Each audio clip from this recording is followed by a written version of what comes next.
Okay, so welcome Okay, the everybody. recording is flashing. Recording is happening, yes. Great, can everyone see the screen okay?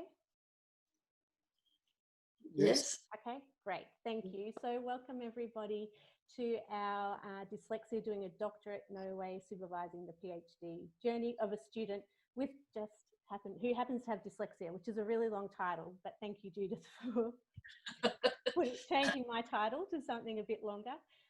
First, before we start, I'd just like to acknowledge the traditional owners of the lands which we're all meeting on.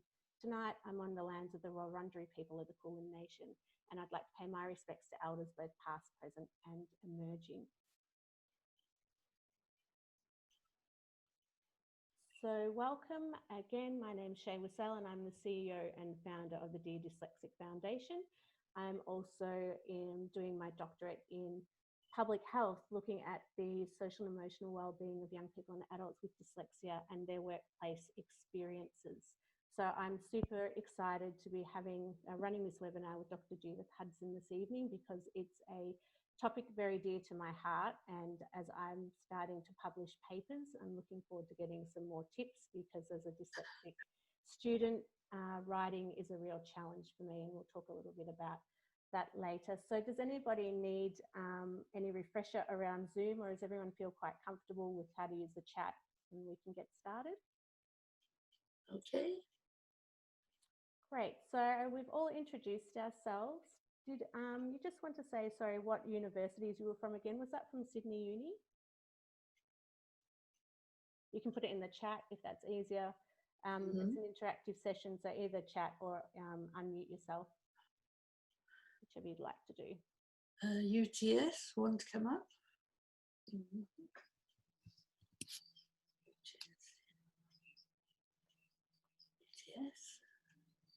Where's UTS, sorry?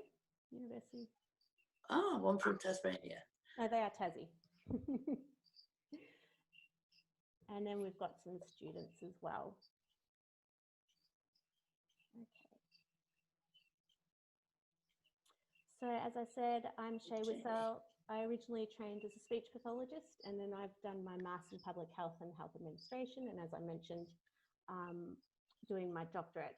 I was diagnosed with dyslexia and dysgraphia at the age of 27.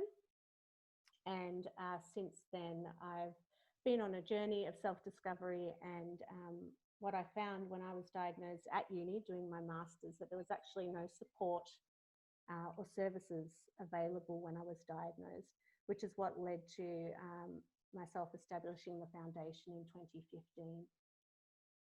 So I'll hand over to Judith now to introduce herself, and Judith is dialing in from the UK.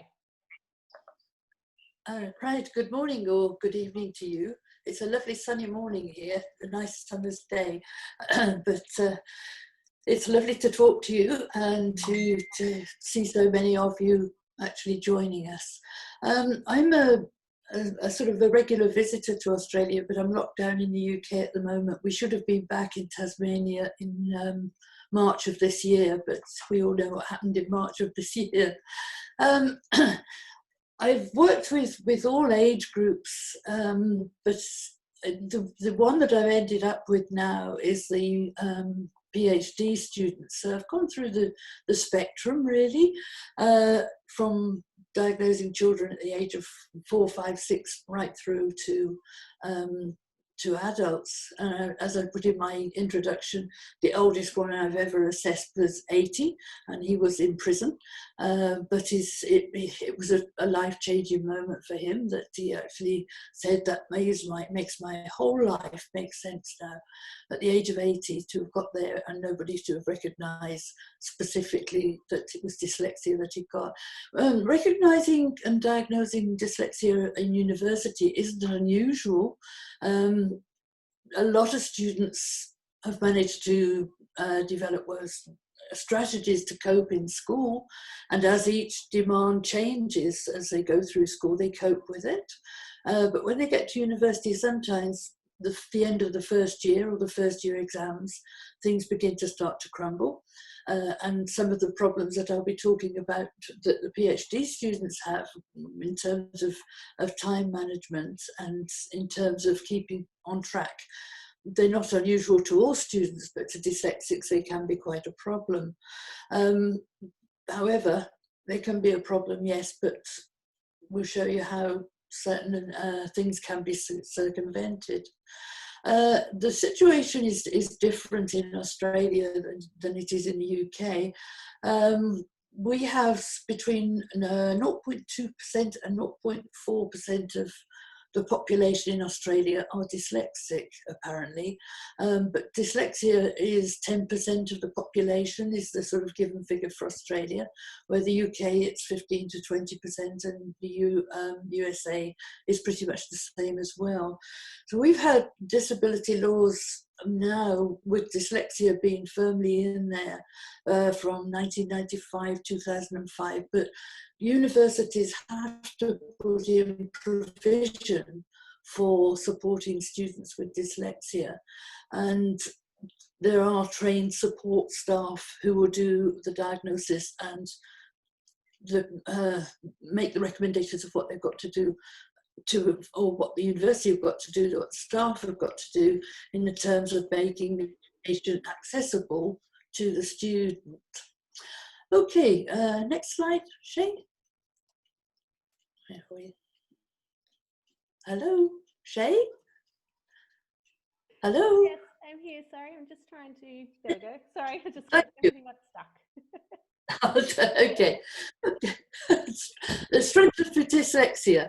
Okay, I think Shay is a very good example of a dyslexic with a lot of strength. She's got an incredible way, or from the outside looking in, Shay is balancing all these plates and managing from the outside looking at her. She manages them very well, but I'm sure there's an awful lot behind the scenes that things do go wrong. But the strengths that dyslexics have,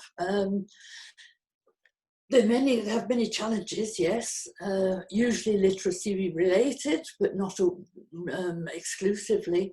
But the strengths, the creativity, empathy and emotional intelligence, having this attitude to care for others and sort of understanding others as well.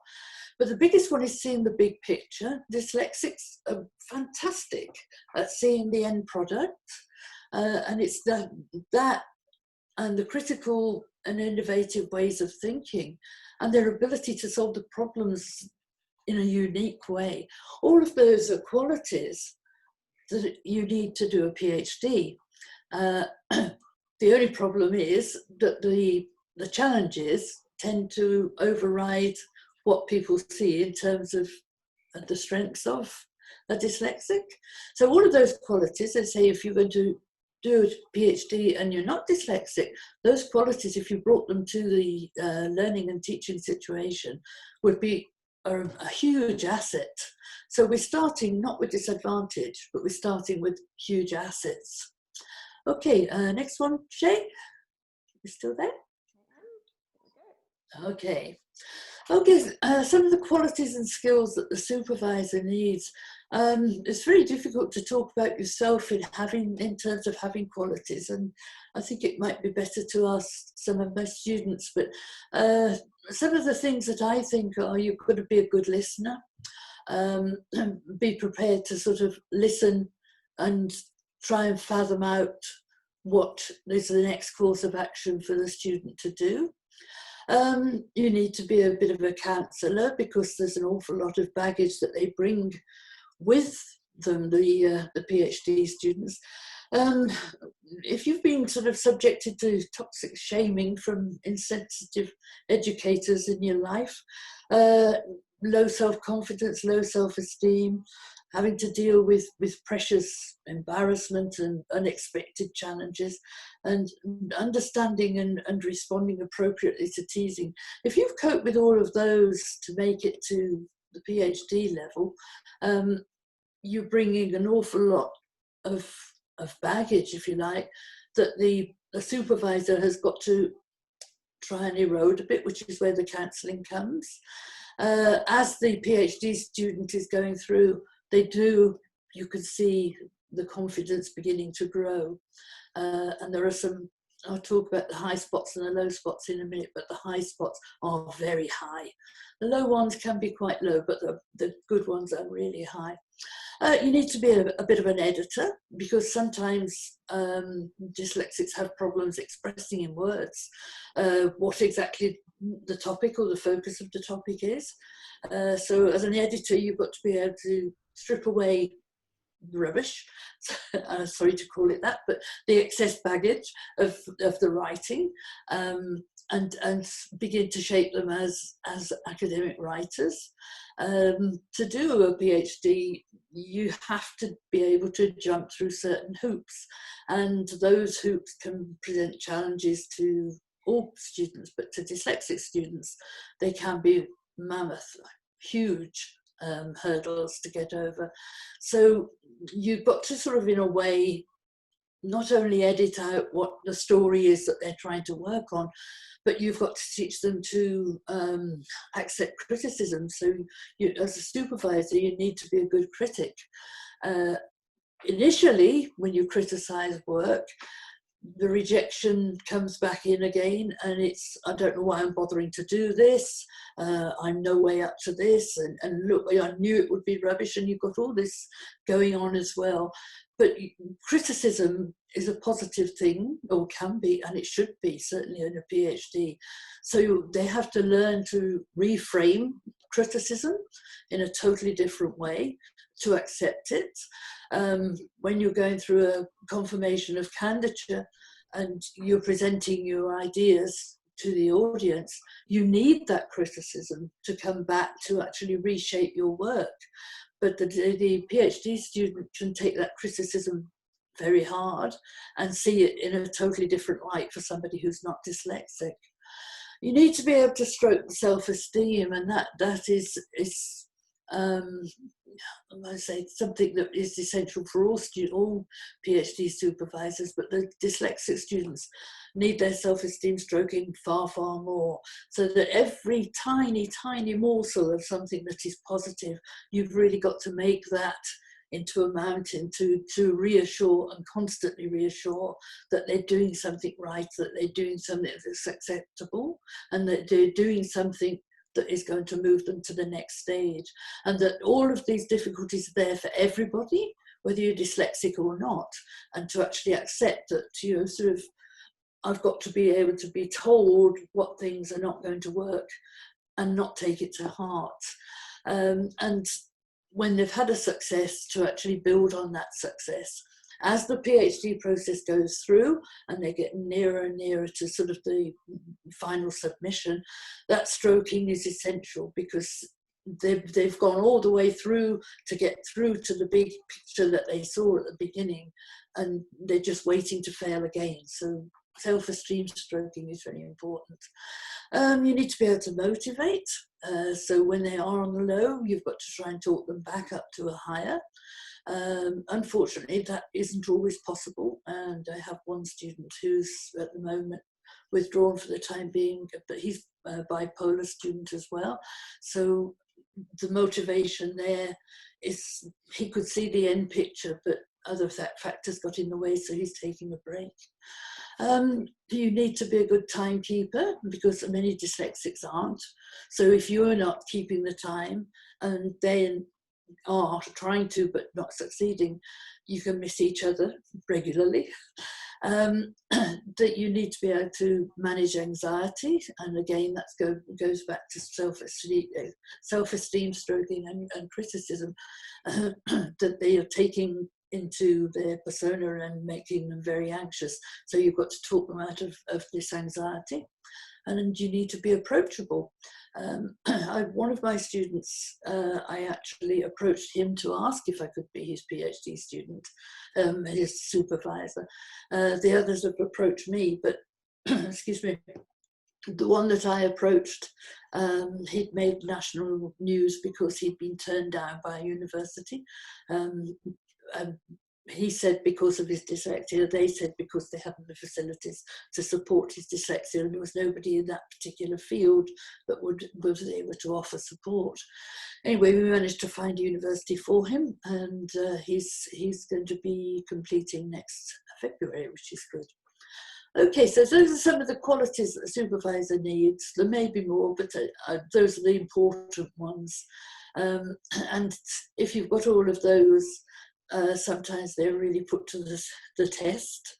I'm lucky that I'm actually semi-retired, so I'm able to give far more time than perhaps a supervisor who's in full employment at university, where their time is their spare time is scarce.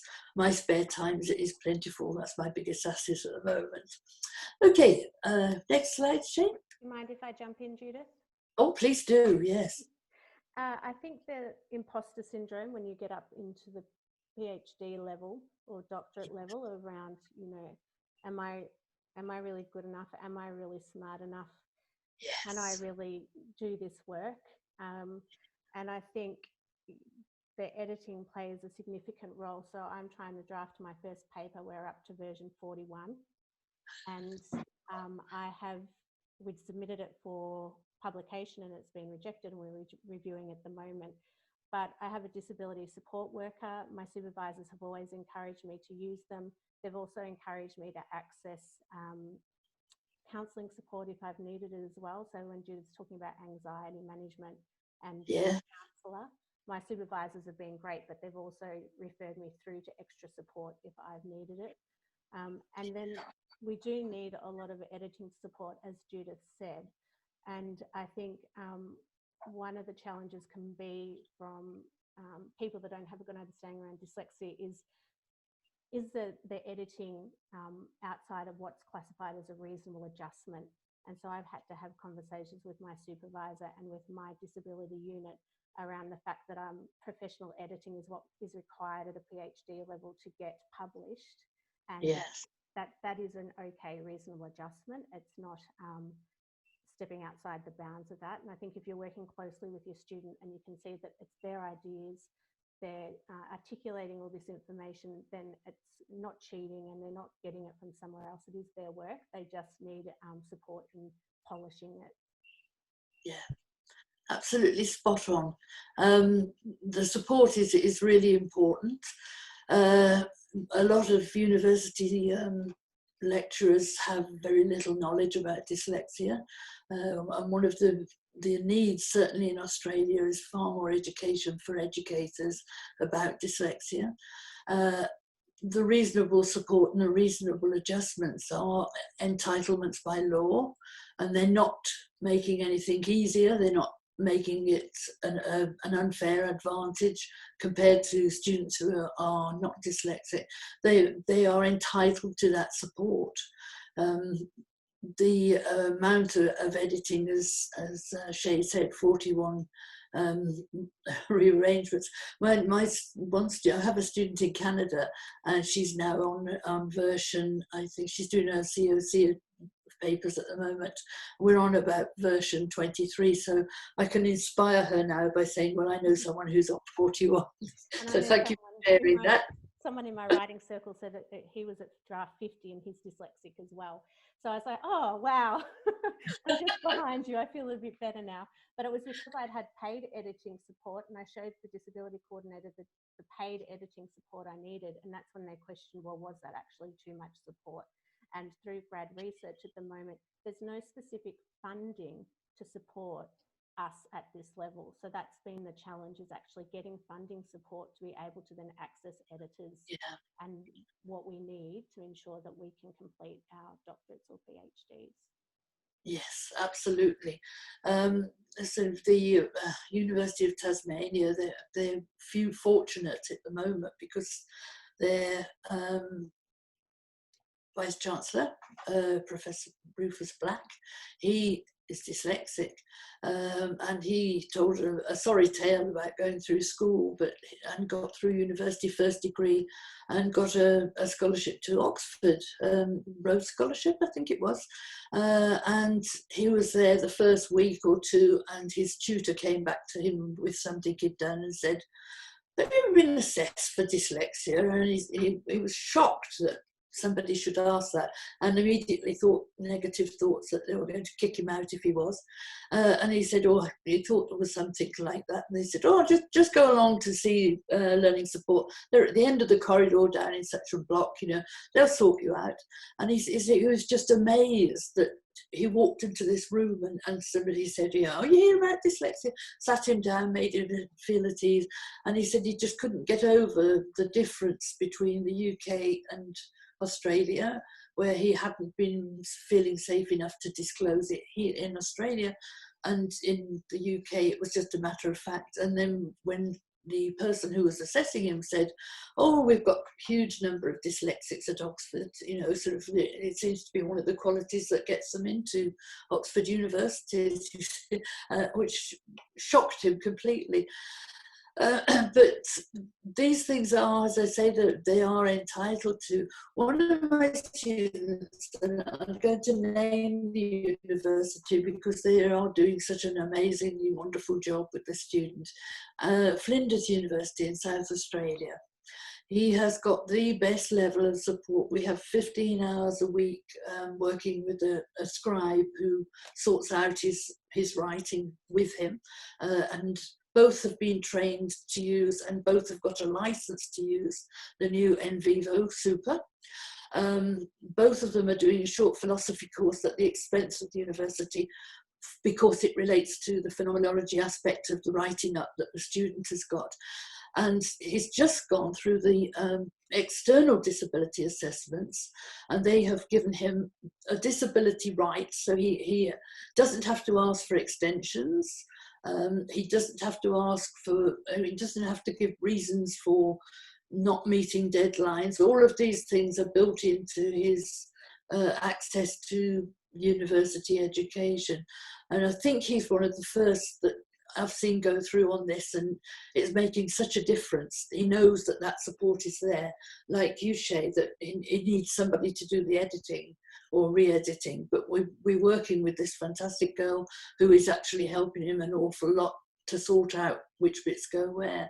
And he's in the writing up, they've just done the analysis work. And Flinders are just fantastic, they really are. I can't praise them highly enough. I'd love to see that level in every university. UTAS, we have got a good support group, but there's too few of them for the number of students. That might change with COVID and the number of students being reduced. We'd have to see, but that level of support should be there. It's a legal entitlement. And universities who try to deny that really are breaking the law, but nobody challenges it because it's a long road to go down anyway. But as I say, there are some good universities out there that deal, but the biggest problem is that the tutors and the lecturers do not know enough about dyslexia, do not know enough about how dyslexics work. And if there was more understanding that way around, life would be an awful lot better for the dyslexic students, wouldn't it, Shay? Yeah, I've got amazing supervisors that are extremely supportive, and when I couldn't access funding support for my editor, they went into bat for me, and I've been extremely lucky. But it has been a fight, and it's been an ongoing fight to get funding to be able to get that additional support. Yeah, and this is something else that the qualities of dyslexics, another one I should have put up there is resilience. Shay's a fantastic advocate for, she has been through a lot to get where she is. You need that resilience. You need to build up a hard shell that knocks off the rejections and knocks off the criticisms, and be prepared to fight. Be as feisty as you can if you're a dyslexic student, and if you want to do a PhD, the opportunities are there. Don't be put off by thinking I'm not good enough, or I shouldn't be, or whatever. Your imposter syndrome that you were talking about, I meet that so much, you know, and people who are really going well with their PhD, and then suddenly, you know, sort of something sent back and they've got to redraft this and whatever, and this imposter things, you know, I knew I shouldn't be here. I knew that I wasn't good enough, yeah, and it's that resilience. You've got to keep saying, I am good enough, and keep fighting it. Okay, time management. Oh, sorry. No, that you're right. You go, Judith. Okay. Time management is a problem. As I say, I'm lucky that I'm semi-retired. For me, time management isn't so much of a problem. So I've got the time, if you like, to be the time management keeper of my students.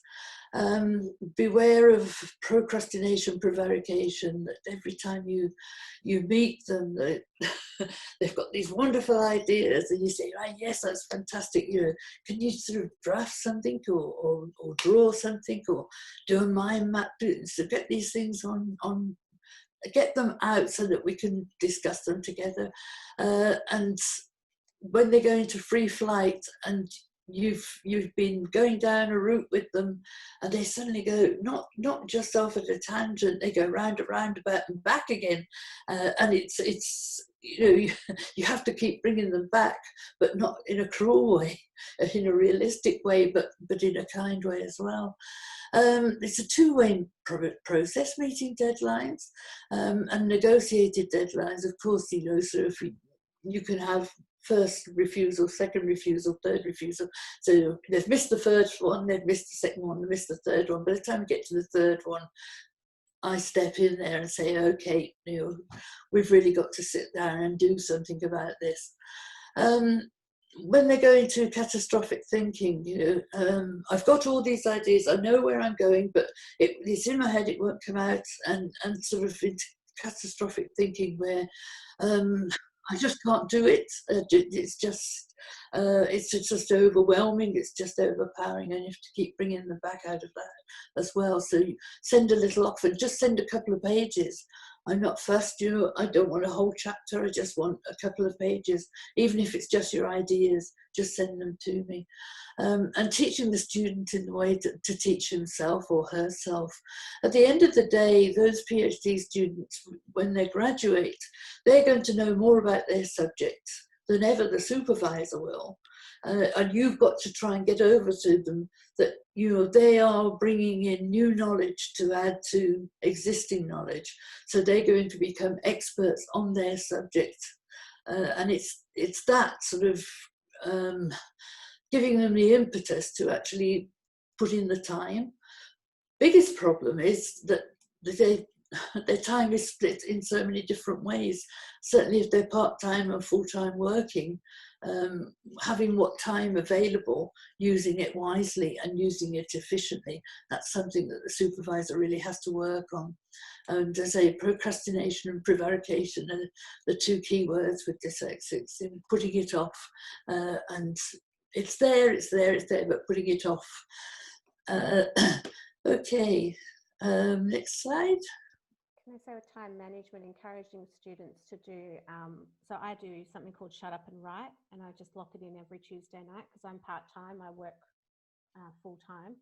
And so I just lock in now sessions so that I have to go and I lock myself away and I do writing. And that, I think, is one of the great things about being online now is that we've got more opportunities to do different programs like that. And I also have a writing circle where it's a peer support group, and we come and we share our writing and we give each other feedback. So that also helps with keeping on time. So there's different, normally the university runs great programs that support students, and some of those are really helpful if you're dyslexic to do those, because it makes you accountable, just not to your supervisors, but to other people as well. Yes, yeah.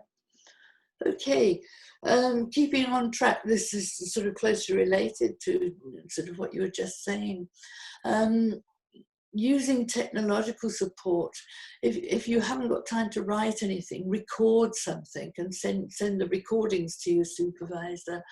But putting all of the events that youth stages, what you have committed yourself to, into your diaries, and sharing those diaries with your supervisor as well is a really good idea. And using planners, oral planners, where you've actually got something that you can keep playing back to you, so that you're keeping on track because you're hearing what you should be doing, and you don't have to write it down, just record it and keep playing it, and it keeps you on target a little bit. Giving regular prompts. There's a very fine line for the supervisor between judgmental nagging and a regular prompt. You don't want to be seen to be hustling, but at the same time you do have certain urgencies if deadlines are going to be met. And trying to sort of stress that urgency without nagging them and saying in behind the language that, you know, you've got to do it, that you're putting the pressure on them, really. So you don't want to give the impression that you're making a judgment because they haven't met those dates. That's not what it's about. You need to prompt them and support them, but not be constantly nagging on their shoulders. Agreeing on the frequency of meetings. If you've got a good relationship with your supervisor, the frequency can be set by either side, and it depends on the stage that the student's at as well. Early on, we have far more meetings. When we get into the data analysis is another area where we get more meetings, and when we get to the writing up, there's another area. But in between times, you can sometimes go sort of 3 or 4 weeks, and sometimes even 6 weeks. But I occasionally send an email to them just to make sure that they're still okay. If there's what I call no radio, if the radio is silenced for too long, I'll email them anyway. But sometimes they say, oh, you know, they can't get in writing what they want to do. It's the writing bit that's difficult. If they can just put their ideas into a PowerPoint, and not with any fancy words, fancy animations, whatever, just send a PowerPoint with the ideas on to your supervisor, and the supervisor can build around those. Using technology, text-to-speech and speech-to-text. This is a game changer of the ultimate, and I don't know if you use them very much, Shay, but they are so much improved over the last few years. It's so much easier to use, and they're built into so many programs, software programs, Microsoft and Macintosh. The facility is there, and it's not difficult to learn to use it. If you go back to when text-to-speech first came out, you had to learn to enunciate every word correctly. You had to learn the language, and the computer had to learn your speech patterns. It was far more complicated. Now it's so much easier. And recording pens, just sort of recording ideas, putting things on your iPhone and getting them written up later as text. All of these things can help keep the project on track, and to help keep the information that what you're collecting, your supervisor's got an understanding of where you're going to, and bringing them back if they're going off away in a different universe sometimes. But you know, just sort of all of these things can make life an awful lot simpler. And they're not difficult things to use or to acquire, and it's not difficult for supervisors either. So I'm not just talking for the students. The supervisor can use these as well. And making a PowerPoint presentation, I've done that and sent that to a student with what I'd like to see from them, just a couple of slides, and that sometimes worked really well as well. Okay, next one.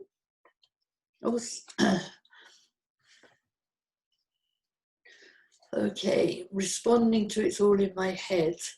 It's all in my head. I wish I'd got $1 for every time one of my students has said that. I would be very rich. I know it's in their head, but I've got to get it out of their head. And I love this slide because that scribble is exactly how my students describe things. It's just a rush of information. It's a rush of ideas. And sometimes I've got one student who makes models, and they're getting bigger and more elaborate, big paper models. They're real models, not modeling ideas. But she's trying to sort of get over what it is that she wants to do. and I'm trying to understand what she's trying to do. We're getting somewhere now, but it's been a long haul. It's taken us about 18 months, I think, to get past that scribbling stage. It's not helpful to your supervisor to be told it's all in my head, because you get, well, I do, I get anxious for them if it's in their head too long. Drawing and recording it, and I've now got one student who actually puts posters around her room, and then she talks me through the posters, and that's fine. That's really good, because I can see where she's going, and she holds things up, so that takes a bit more working out.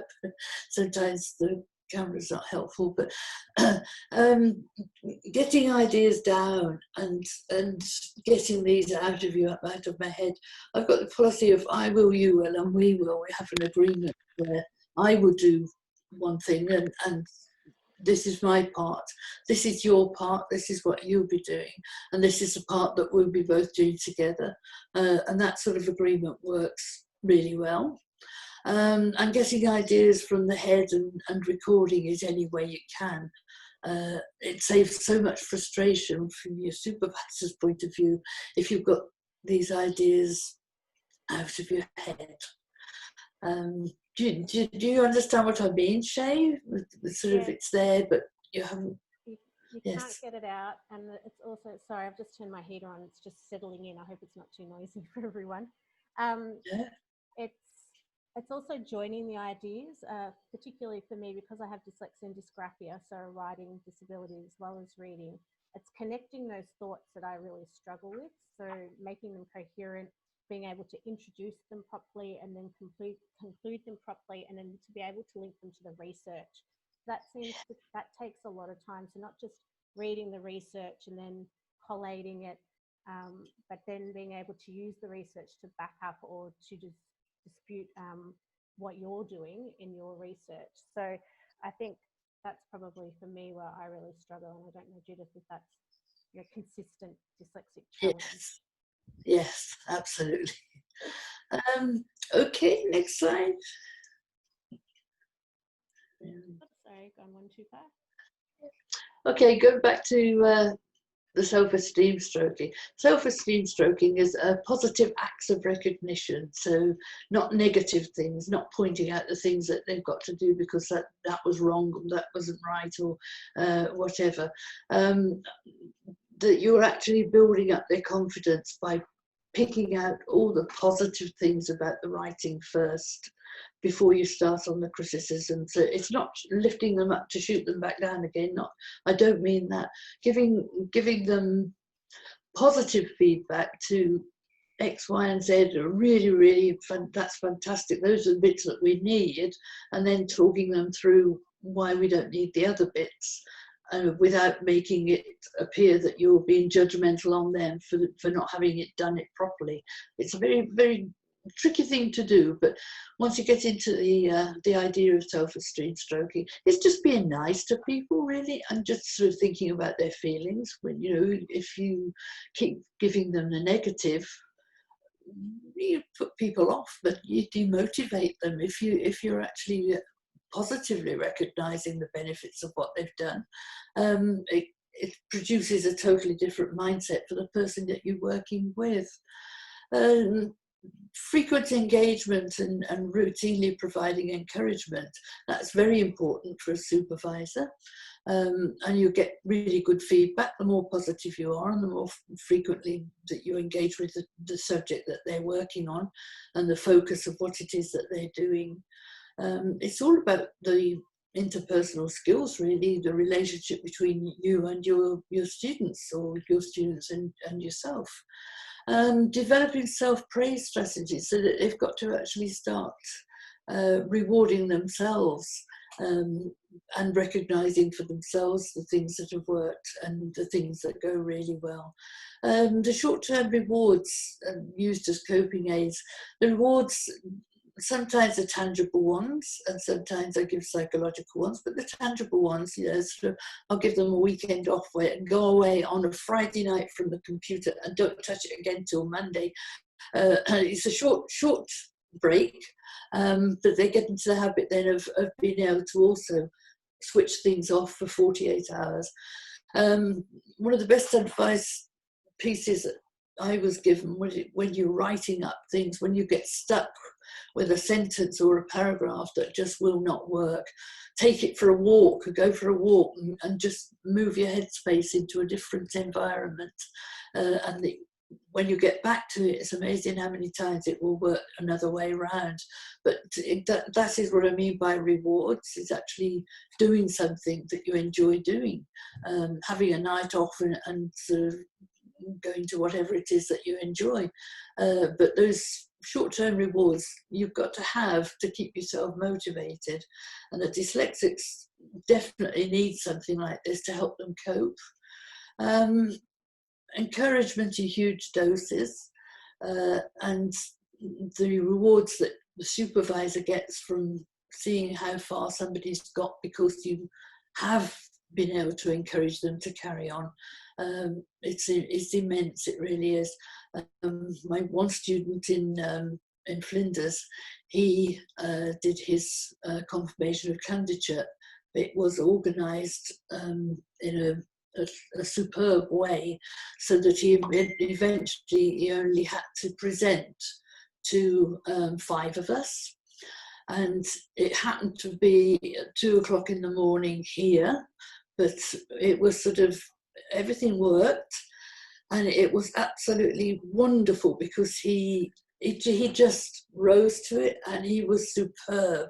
And this is someone who's got a very, very damaged self-esteem. He's really, when he started, was very, very fragile, but he did this confirmation of candidature presentation to us 5, and it was absolutely superb. Now, the hardest thing was then for me getting back to sleep, because when I went back to bed, I was so excited with what he'd done, I couldn't get back to sleep. So positive reinforcement works both ways. They can reinforce to you that, my gosh, they've got it, at last he's got it. This one got through fine, and as I say, he's presenting his for submission early next year, and it's a good one, and it will get done. Okay, next slide.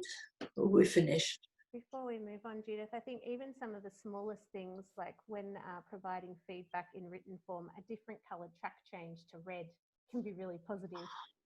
Yes, so definitely. I've had a lot of track changes on my papers, and I think, you know, just changing the colour so it doesn't look so confronting, and that, oh my gosh, there's all these changes and I'm not doing it right, and am I ever going to get this paper finished, which constantly goes around my head. Just, you know, having a purple or a blue or something can just automatically not make you feel as anxious about what's come back. Yeah, some of the smallest things that can help. Yeah. Yes, one of my Canadian students, she likes purple, so I do all of her feedbacks in purple, and it helps me as well, because I use it for emails. When she sent me something in an email, and I annotate the email in purple, and I can see which bit I've done, and which she can see which bit straight away. But I never use red. I taught children for 25 years, dyslexic children for 25 years, and red was the least favourite colour of any of them. Green's even better than red, but purple does it every time. Okay, I think that's about it. Yeah, I've got 12 people on the chat. Can I open up to? Great, sorry, I closed it down. Would we like to chat first? Have you got questions coming through, Judith, that you can see? Hang on a minute.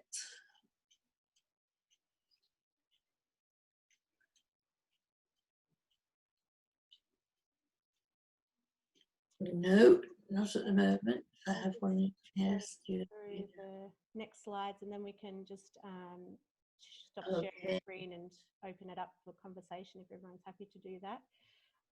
So just a couple of things that we provide at the foundation. So if you've got students that think they could possibly be dyslexic, I mean, if they're at university, then they can be assessed sometimes through your psych department. If you have a psych department, students can generally access an assessment through there.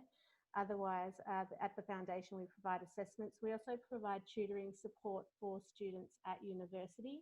We've got a number of tutors across the country. It's a Zoom session, so there's opportunities for us to support them through that way as well. We've got a number of resources online that give tips for students around how to manage their studies. And then we've got a number of podcasts. So Rufus Black, that Judith mentioned before this, from Tas University, he's done a fantastic podcast around his experience of dyslexia, but we've also got on their study strategies. So there's a variety of different topics that can help students, but also yourselves in upskilling around some of the experiences that people with dyslexia have. And then over the next month also, we've got a couple of different webinars coming up as well that might be of interest for yourselves or that you can promote with your students. So we have a once a month guest speaker. It's a live Facebook where people can come and ask questions. We also run webinars around supporting workplaces. We've got a dyslexia and relationship webinar coming up with a couple from the UK talking about what the challenges that we can face in relationships with a dyslexic partner and one non-dyslexic partner. And then we've got free tickets to the Vision for Dyslexia International Conference. So if you'd like to attend that, it's all online. That's at the end of the month. So if you email deardyslexic.com or go onto the website and fill in the form, and then we can register you to attend that 2-day event as well. And also for your students, we've got a program called DysTalk, which is a once a month peer support where we all catch up and have a chat the last Thursday of the month. If you haven't done so already, if you'd like to sign up to our newsletter, follow us on Facebook or social media, and please, most importantly, share what you've learnt today, because the more people that have a better understanding of the strengths but also the challenges we have as dyslexic people that have dyslexia, the better our outcomes are, and we can get to this level in academia if we want. It's really just having the right support in place. There's no reason why someone shouldn't be able to do it if they've got through an undergrad and their masters. I think that the more people that get these opportunities, the more diverse academics are coming through, I think the better. And then we've also got our national campaign called Faces of Dyslexia, which you can go online and find out more about, but please encourage your students. We use storytelling, oral storytelling, to share stories, and this year we're using the medium of art to share stories around the different faces of dyslexia, and that we all come in different shapes and forms, and that you can't judge someone by what they look like, whether they've got dyslexia or not. So this is our national awareness campaign that's running from now until the end of October. So I'll just stop it there and stop sharing, and then we can have a conversation. Anne is very resilient in her studies and getting through. Hello. Hello. Yeah. Do you have a question? Anybody? Can I just make a? I'll try to keep this short because it's a comment more than a question, but it's also, I mean, it is related to the question because you did mention people getting assessed, and as a supervisor, I'm usually reluctant to talk to a student about, whether they, if they're feeling some kind of difficulties, whether it might be a disability that they're facing. Students often don't disclose, and sometimes they're doing themselves a disservice by not disclosing to their supervisor. One of the things is, quite honestly, a supervisor can only support you if they know about it. And I appreciate there's the imposter syndrome that might prevent people from, disclosing to a supervisor. But effectively, if a student doesn't, if you don't disclose, I mean, if you're afraid of what your supervisor is going to be saying to you, or that they're not going to support you once you disclose, that's not a supervisor you want anyway. And it's not about the legislation. It's got to come from the heart. of the supervisor. It's a value that we as supervisors need to have. And I can share my experience of having worked with, I mean, these are things that came to me when I was, when you were talking in your presentation. I have 2 or 3 undergraduate students that actually stood out. And 2 of them actually, none of them actually disclosed to me that they had dyslexia. 2 of them failed the class, and then I heard from some other, they made friends with me, but they didn't disclose. And then I heard from another teacher, the student had dyslexia. And I said, oh, it makes a lot of sense, because even writing mathematics, it was like things were all over the place. They had everything that was there, but it was like the answer was up here, then the answer was up here, the work was down there, then there was another piece there. And it's like, I could, if I had known, I could have worked with them a lot better. And finally, there was one of the students actually didn't disclose to me until they had failed my class twice. And then the Student Disabilities Office in the university sent me a letter saying, we cannot necessarily disclose that, I mean, you're not supposed to approach a person and ask them about their disabilities, but this is the last class this person needs to graduate. He wants that minor in mathematics. He's, is there something you can do to help him? And they were kind of very much on the borderline of what they could disclose from a legal perspective. But I just went up to him and I went up to him and I said, look, I understand that you've got some issues and this is your last class. What can I do to help you get through? And that's all it took. It was just that he turned around and I said, look, if you need extra time to do the work, if we do a quiz in class and you don't feel like you're able to do it and you want to do it later, just come and tell me that you'd like to finish. We finished class at 9 p.m. It's like, if you want me to wait till 9:30 for you to finish your quiz and for me to pick it up, let me know. And that's all it took. He finished on time. He started to do the work. It was just that approach that kind of helped. And sometimes that's all it takes. But how do we approach a student, if they don't disclose to us and, let them know? You really you have to make it safe for them to disclose. And it is still a problem in Australia, certainly in higher education, that students do not feel safe enough to do so. But you have no, you cannot approach them to ask if they're dyslexic, because that could be seen as discrimination. But it's a very fine line. But if an institution is made aware of the fact that be a dyslexia-friendly environment where people feel safe enough to say, look, I have dyslexia. And I think Shay would probably agree as well that so few feel safe, 100% safe enough to say that they'll struggle all the way through and drop out rather than admit. And this disability framework, you need, unfortunately, to fit into a disability framework to access that support and to actually admit that you've got a disability when you've got dyslexia, which you do not see as a disability. You can't access the resources unless you go down the route of saying I'm disabled, right? Which you've got to be a very confident person to be able to do that. But I mean, you as just identifying, well, what do I need? What do you need to do? We need extra time. There's simple things to do if you know, and you've hit the nail on the head there. On both sides, if the student knows that they can approach the supervisor, and if the supervisor knows that they can understand what it is that they need, and dyslexic adjustments are very simple adjustments. It can just be extra time. It can just be, ignore the spelling and look at the concepts behind and see them are on the right track. Small things that need adjustments, but you need to be able to have a safe environment for them to do that. And one of the ways you can do that is by, at the beginning of the year, is just opening it up to say to students, if you're struggling, if you've got a learning disability like dyslexia, if you've got autism or ADHD, any of these neurodiversities or neurodivergences, then, please come and talk to us.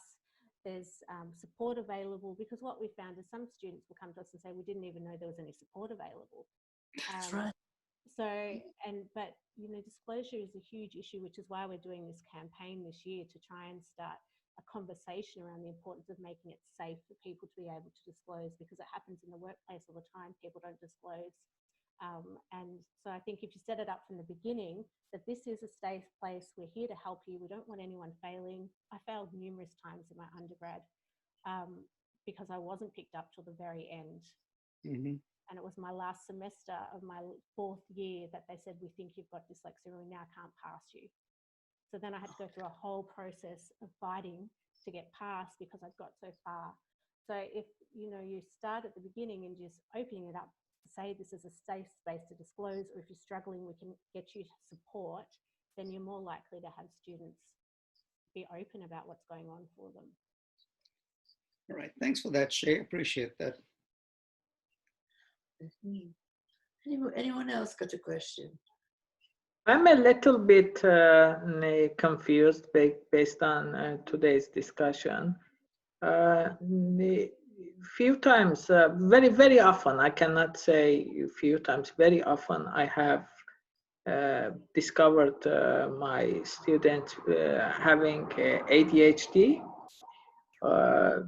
And I have given very friendly advice. They have given the test and they have discovered in a very jokey and very friendly way that famous test.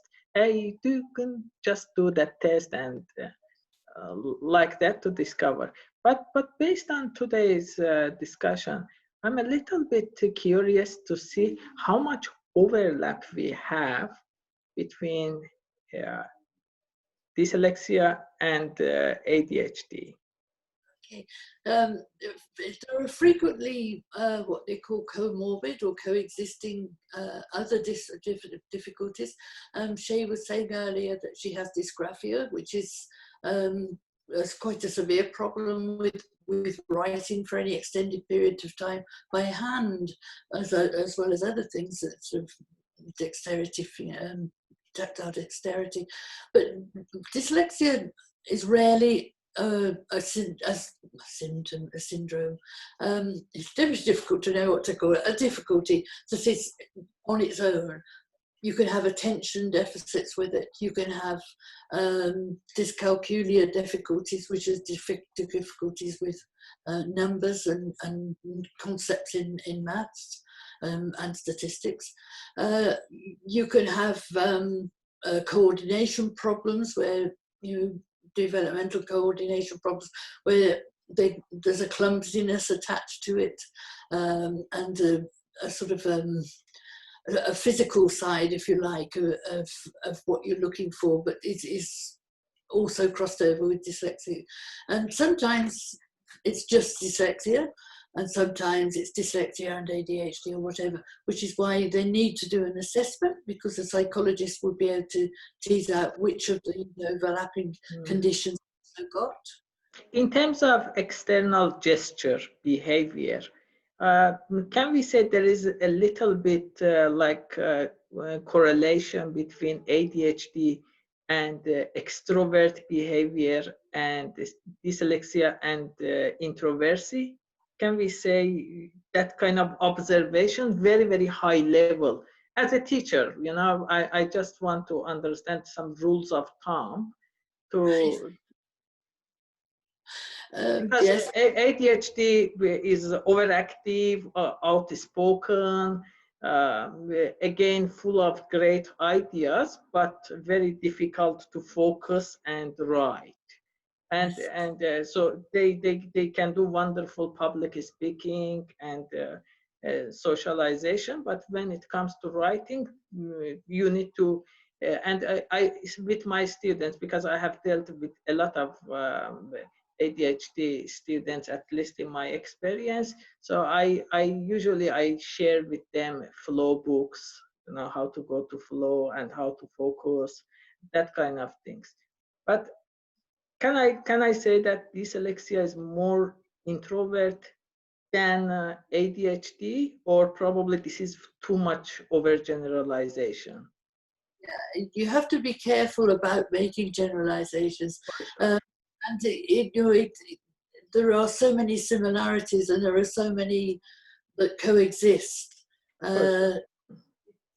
I mean, I've been talking about dyslexic PhD students as one category. They're not.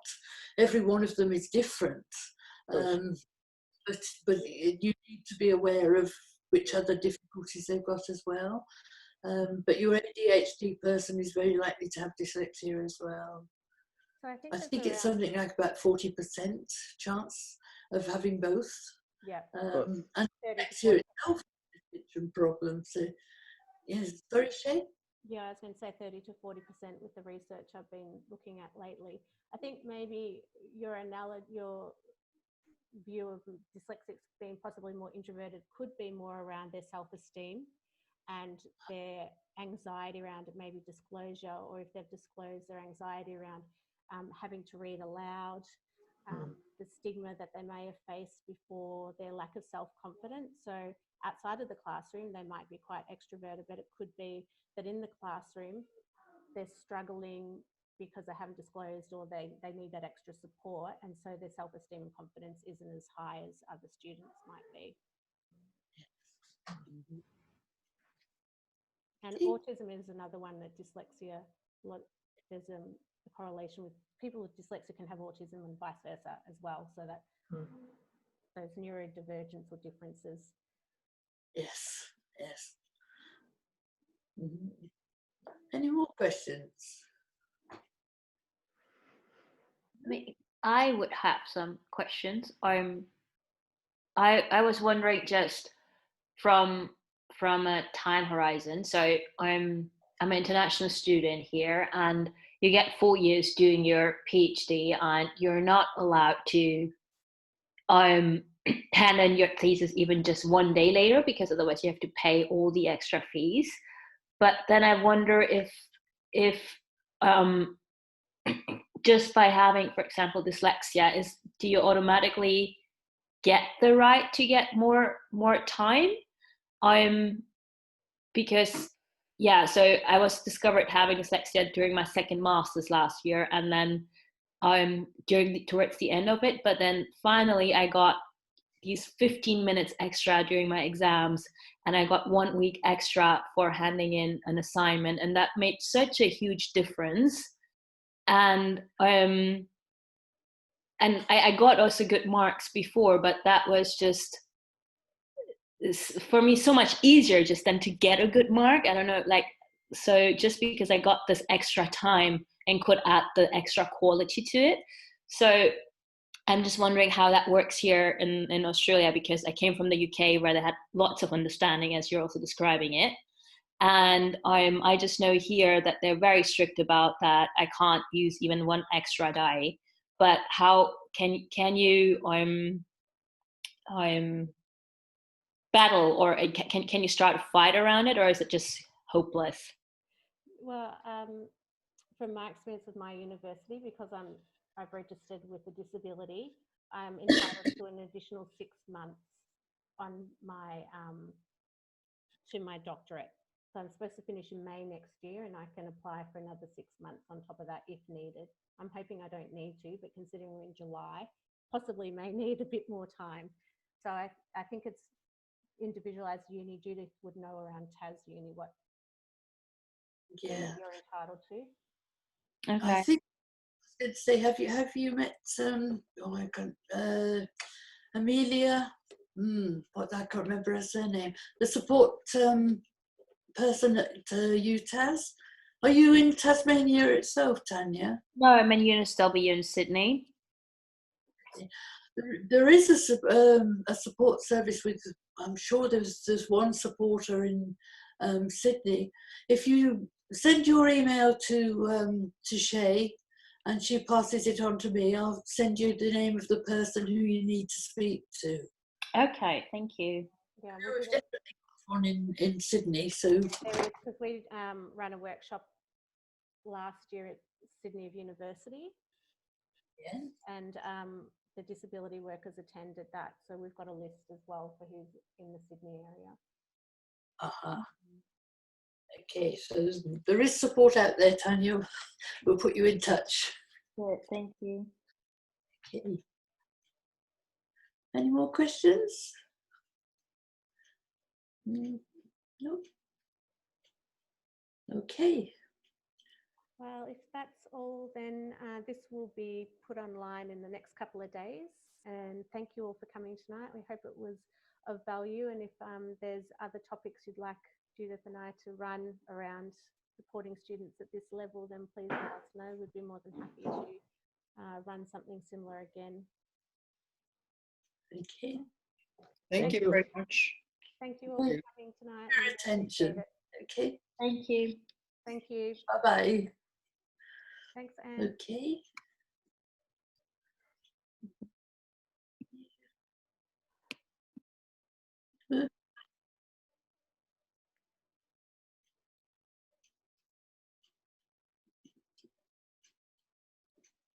No, all gone.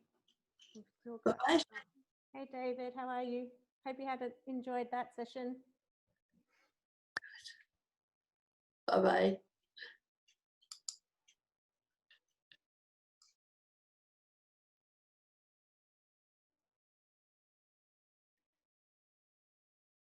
Did you want to ask anything, Dave, before you jump off?